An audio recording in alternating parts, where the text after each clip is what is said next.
Mass devastation warning. Huge earthquake in world's most populated city is imminent. A massive earthquake killing tens of thousands of people is imminent, warn experts, following a huge series of quakes battering the Pacific region. The population Tokyo in Japan have been warned that there is a 70% chance of a major quake occurring in the capital, which could claim the lives of up to 23,000 people.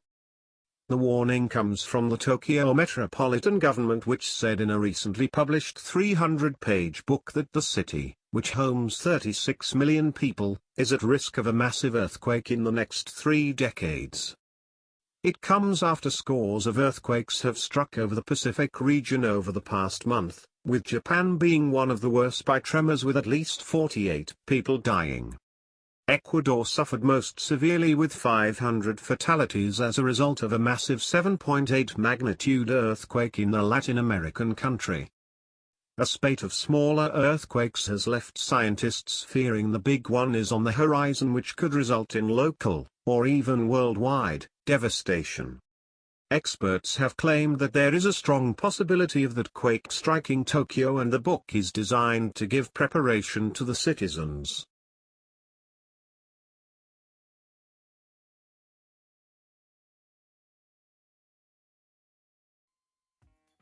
Thank you for watching. Please subscribe to us on YouTube, Facebook and Twitter. You can visit us on www.therealthingming.webs.com.